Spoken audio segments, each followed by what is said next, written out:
Namanya orang usaha jatuh sekali udah biasa, tapi jangan dibiasakan, intinya kayak gitu. Assalamualaikum warahmatullahi wabarakatuh. Masih di sini di channel Cropland Sahabat Tani. Hari ini kita kedatangan salah satu teman kita yang mengawali bisnis di jambu kristal mulai dari kilogram sampai menjadi tonase.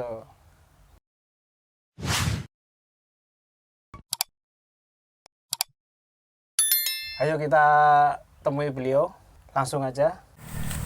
Baik, terima kasih. Hari ini kita akan ngobrol bersama Mas Slamet. Beliau nanti akan menceritakan kisahnya dia mengawali dari jambu kristal. Jadi gini Mas Slamet, Iya Pak.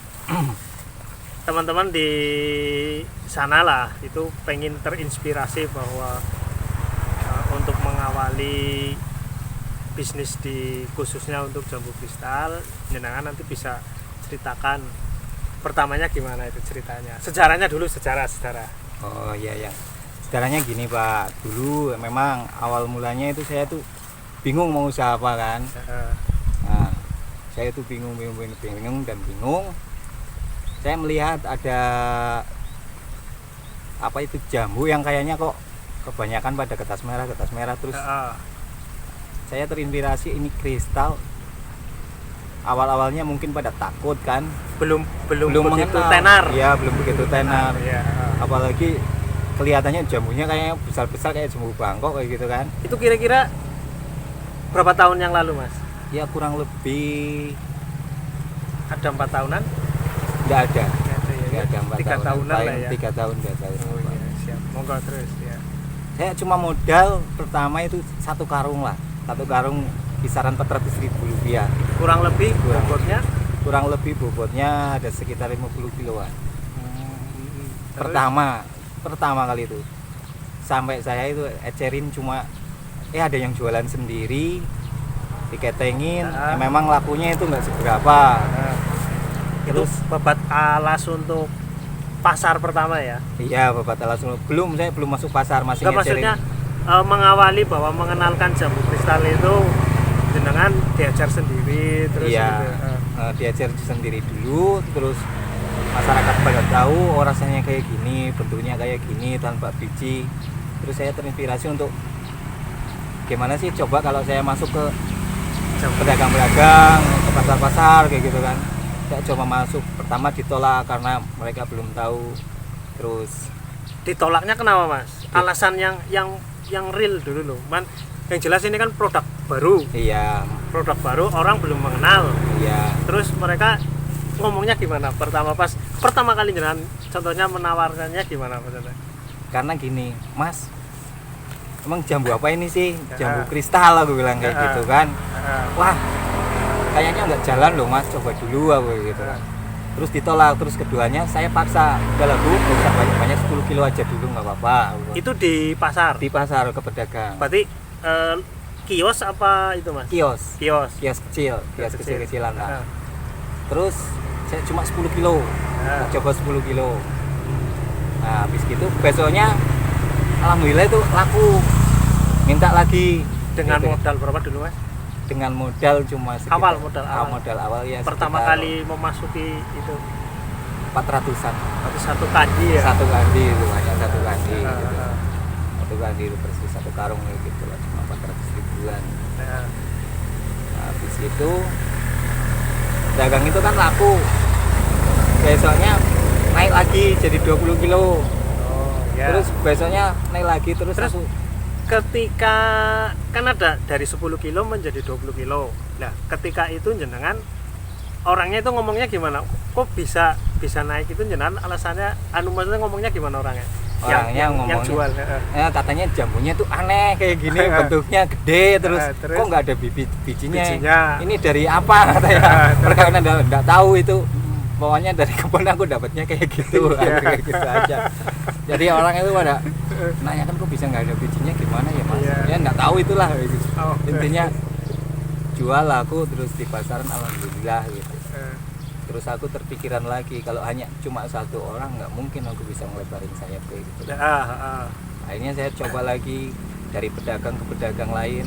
Akhirnya namanya pedagang pasti kan pada nanya, itu kok laris itu kan. Jambawa pada penasaran. Akhirnya nanya, minta ke saya. Akhirnya sampai ya dari 1 karung jadi 2 karung. Tapi kan intinya kita jangan sampai kena lelah lah gitu. Terus saja maju, dicoba terus. Terus kalau terus itu Mas, pertama kali jenengan ngambil itu di mana buahnya? Ya di Banteran sini. Oh, Banteran. Iya, di Banteran. Terus pertama kali di Banteran. Berarti pertama kali jenengan kenal? Oh, pertama kali kenal di tempatnya ya sama di daerah Banteran sini. Oh, cuma terus pas pengambilan itu ke sini. Iya. Banteran. Iya, udah gitu. Ya, oke, terus lanjut Mas yang tadi. Nah, habis gitu saya coba 10 kilo tiap kios-kios kecil lah, nggak usah banyak-banyak gitu. Itu kan. satu pasar atau berapa pasar atau berapa kios? Maksudnya kalau kios jelas ya. Maksudnya satu tempat satu pasar itu jenengan bagi atau ada berapa titik pasar? Untuk sementara waktu itu hanya satu pasar. Di pasar mana Mas? Pasar Wage. Pasar Wage Purwokerto. Purwokerto. Oh iya. Pasar Wage Purwokerto. Terus satu orang 10 kilo kayak gitu. Satu kan. kios. Satu kios, nggak usah banyak-banyak waktu itu. Nah, begitu meledak, banyak nanya. Itu prosesnya berapa bulan Mas? Gak lama sih Pak, sekitar 2 minggu lah. 2 minggu. Iya. Berarti 2 minggu lah. bahwa ya, Jambu Kristal membuktikan bahwa dengan tempo yang singkat bisa meledakkan. Bisa. Berani jamin, saya berani jamin itu. Nggak lama. Terus. Habis itu saya coba pasar lain. Ke Sokaraja kan namanya pedagang pasti punya. Oh, berarti ke pasar Wage terus jenengan melebarkan sayap ke Sokaraja. Ke Sokaraja. Saya paksa itu malah. Oh, yang jual Saya paksa. Udah Bu, saya naruh dulu. Kalau enggak bayar belakang. Yang penting laku dulu. Besok saya kesini. Laku apa enggaknya besok saya kesini lagi. Ternyata laku, malah minta lagi, alhamdulillah gitu kan. Luar biasa. Terus sampai Aji Barang pun saya coba. Aji Barang berarti jenengan ke sana juga? Ke sana juga. Sampai Aji Barang saya coba gitu kan. Nah, terus untuk saya Bu, setelah Pasar Wage, Sokaraja, Aji Barang, berarti kan di situ ada kenaikan belanja, katakanlah, maksudnya pengambilan. Iya. Itu biasa. Itu sekali ngambil atau bertahap Mas? Kalau pas lagi barang habis semua ya sekali ngambil. Sekali ngambil itu yang tadinya cuma 1 karung, terus besoknya naik 2 karung, makin banyak. Akhirnya saya 1 kali ngirim. 1 kali kirim. Iya. Untuk 3 pasar. Jadi pagi, masing-masing pasar rata-rata berapa kios? Masing-masing ke pasar rata-rata ada yang 8, ada yang 6. Rata-rata ya 5 kios lah, nggak semuanya sih itu kan. Biar nggak bentrok sama yang lainnya gitu kan. Memang rezeki itu sendiri-sendiri gitu kan. Penting yakin. Iya, yang penting kita yakin aja. Nah, terus untuk persaingannya Mas waktu itu? Persaingannya memang ada juga. Tingkat persaingannya, ketatnya persaingannya gimana waktu itu? Waktu itu tingkat persaingannya memang dari kualitas barang sama harga mungkin. Harga ya. Iya. Yang cuman kan saya mikirnya kalau barang kita bagus, harga naik sedikit pun nggak jadi masalah karena pedagang pun tahu gitu kan, pembeli pun ngerti mana yang bagus mana enggak, walaupun dia harga murah tapi kualitasnya kurang. Iya. Ya tetap yang dicari yang mahal sedikit tapi bagus gitu kan. Orang sekarang kan nggak bodoh-bodoh, pintar semua. Iya. Gitu kan. Nah, jalan sampai setahun barulah saya mencoba merambat keluar kota. Pertama kali luar kota mana? Pertama kali luar kota itu Pemalang. Pasar Pemalang berarti. Pasar pagi Pemalang. Nah, itu inspirasi jenengan ke Pemalang itu karena ada permintaan apa jenengan sendiri nekat ke sana? Yang pertama saya nekat Bawa gitu. survei pasar dulu saya. Survei pasar memang ada, cuman nggak banyak. Jadi saya nyoba barang saya di situ. Gimana? Ada itu dari barang mana mas? Maksudnya jambu itu asal dari, jenengan tahu nggak? Yang sebelumnya di situ ada dulu? Itu dari Kebumen kalau nggak Kebumen. salah. Iya. Oh iya. Dari Kebumen kalau nggak salah itu. Terus? Saya nekat, tapi nggak kios yang udah ada, yang belum ada saya kasih gitu kan. Lapak yang belum ada saya kasih.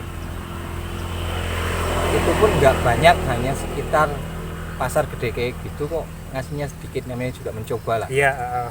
Terus juga dari apa mungkin karena modal saya belum banyak atau gimana gitu kan, sedikit dulu. Terus besoknya langsung. Sedikitnya berapa mas? Ya sekitar 4 kintalan. 4 kintal. Terus besoknya nggak sampai 3 hari permintaan langsung melonjak sampai 1 ton. Wah, itu luar biasa, mantap. Itu nggak sampai 3 hari karena di situ banter cepet, langsung melonjak minta 1 ton. Per minggunya dia minta kayak gitu terus, minimal 1 ton sampai sekarang. Terus yang kedua tahun keduanya nggak sampai 2 tahun lah, kurang lebih 8 bulan nanti. Saya coba lagi ke daerah Bandung itu yang sampai sekarang juga. Bandung. Berarti lokal, terus Pemalang, Bandung, terus Jakarta juga. Jakarta Kramat Jati sama Serang apa ya? Iya. Yang di Serang udah mulai minta terus ini. Udah minta. Ya, sampai kebingungan. Barang. Kalau sampai nggak ada barang kan saya pusing, namanya juga pelanggan harus semua di inilah. Jadi apa keyakinan yang menuntun Mas Slamet sampai hari ini ya? Iya, pokoknya yakin, jangan pantang menyerah. Namanya orang usaha jatuh sekali udah biasa, tapi jangan dibiasakan, intinya kayak gitu. Jangan dibiasakan jatuh, dan harus bisa. Umpamanya sekarang kok kita jatuh, besoknya lagi, umpamanya sekarang kita boleh dikatakan namanya orang usaha pasti ada untung dan rugi. Sekarang kita rugi 500.000, besok kita bawanya harus lebih dari itu untuk menutup yang 500.000 itu. Iya. Gitu. Harus ada subsidi silang, entah dari mana datangnya itu, entah itu dari kios yang baru, entah itu dari pasar yang baru, itu harus bisa. Gitu. Nah, bila mana yang pasar yang sekarang kok umpamanya sudah rada kendor sedikit, ya cari lagi yang lain. Gitu. Terus-terusan, tapi nggak mungkin namanya makanan batu aja pahit. Iya, gitu betul. Kan? Siap. Besi aja laku. Iya. Berarti gini, untuk cerita pertama dengan modal 400.000, terus sampai sekarang untuk bisa mengembangkan sekitar, katakanlah mainnya udah tonase, itu kurang lebih prosesnya berapa tahun mas itu? Ya kurang lebih sampai dengan sekarang, sampai saat ini 3 tahun. 3 tahun ya. 3 tahun. Terus untuk modal berarti kan otomatis proses modal itu katakanlah untuk menambah modal itu kan dari proses kecil itu, dari untung bisa buat modal gitu ya. Betul. Terus-terusan, jadi kita ngambil ya secukupnya buat kebutuhan kita aja, tapi kita tambahin lagi terus-terusan tambahin lagi. Oh iya. Dari sedikit. Berarti untuk saat ini sampai berapa ton mas? Kebutuhan satu minggu berarti itu berapa ton? Kurang lebih 7 ton. Untuk berapa pasar? Kalau untuk cukup 2 pasar itu udah cukup sih. 7 ton 2 pasar. Iya, cukup. Padahal jenengan bisa Pemalang, bisa Bandung, bisa lokal sini sendiri, belum Jakarta. Iya. Masalahnya barangnya dibagi-bagi sih. Itu sebenarnya intinya itu. Kalau Kramat Jati doang itu minimal itu minta jemput lokasi itu sampai 3 ton. 3 ton ya. Itu minim. Kalau mau ngirim ke situ, makanya yang terlalu banyak itu bukannya nggak dilayanin, karena barangnya mungkin yang masih kurang gitu. Jadi saya bagi sedikit. Oke, iya. Masalahnya namanya buah nggak bisa nyetak sendiri, harus besok minta harus ada, itu nggak bisa. Terus untuk mensiasati kebutuhan itu gimana mas? Dalam artian kebutuhan 1 minggu itu kan lumayan banyak nih. termasuk ngambil di Panteran, ada di Banyumas. Itu mensiasatinya untuk bisa memenuhi kuota itu gimana, Mas? Ya saya punya kayak petani-petani saya rekrut. Saya rekrut petani-petani, saya rekrut ada berapa kebun. Nanti kita jadiin satu di sini umpamanya dapat 2 kintal, di situ nanti 2 kintal, di situ dari kita jadiin satu gitu. Nah, terus untuk satu lagi mensiasati biar petani tertarik sama jenengan, dalam artian kok kayak contohnya panenan nanti kok bisa diambil jenengan gitu. Ya yang penting gimana? Komitmen, Pak. Komitmen dalam arti namanya petani kan butuh pupuk, butuh apa ya dibayar intinya kayak gitu. Berarti kan intinya ada barang, ada uang. Ada barang, ada uang gitu kan dari petani kan. Iya. Jenengan terserah mau kalau model sana yang di pasar. Kalau yang di pasar terkadang kalau yang pas lagi ada cash. Kalau yang nggak lagi ada tempo. Cuma kan temponya nggak mungkin lama. Nggak mungkin lama. Karena butuh barang lagi juga. Untuk satu toko biasanya putarannya bisa berapa kali, Mas? Maksudnya jenengan kirim hari Senin. Bisa hari apa lagi minta biasanya? Ya, paling lama hari Rabu udah minta. Berarti kebutuhan pasar untuk jambu itu sendiri masih butuh banyak. Yang penting kita harus modal utama jujur, yakin aja intinya. Berarti jujuran sama dia. Yang diutamakan itu ya. Iya. Terus ini Mas, ini kan ada beberapa temen yang di sana minta istilahnya minta supportnya karena prosesnya hampir sama kayak jenengan. Mungkin dia mau mengawali ya. Saya minta kesannya, pesan dari jenengan dan kesan dari jenengan itu gimana, misalnya jenengan bisa membuktikan bahwa saya ngambil dari kecil bisa sampai tonase. Ini loh, saya yang jalani seperti ini. Pesannya apa gitu deh. Jadi gini, yang pertama jangan kenal lelah. Apapun itu yang terjadi, mau untung mau rugi, yang penting kita tuh yakin insya Allah laku. Terus yang lanjutnya? Yang kedua, lebarin sayap sebanyak-banyaknya. Gitu. Walaupun satu titik itu cuma sedikit, tapi kalau banyak sayap pasti itu banyak juga. Itu yang pertama. Jangan takut bersaing dengan siapapun. Masalahnya apa? Setiap manusia itu membawa rezeki sendiri-sendiri. Itu keyakinannya di situ. Kita lahirnya nggak bareng, nggak usah takut sama siapapun. Lahirnya nggak bareng kita. Rezeki ada yang ngatur lah ya. Rezeki ada yang ngatur. Kalau kita lahirnya bareng mungkin rezekinya sama. Iya. Tapi kita lahirnya nggak bareng nggak bakalan sama. Udah nggak perlu takut, bersaing udah biasa. Yang penting bersaing dengan sehat. Terus yakinlah laku. Komit. Jujur yang utama itu. Jujuran yang utama. Modal paling utama ya.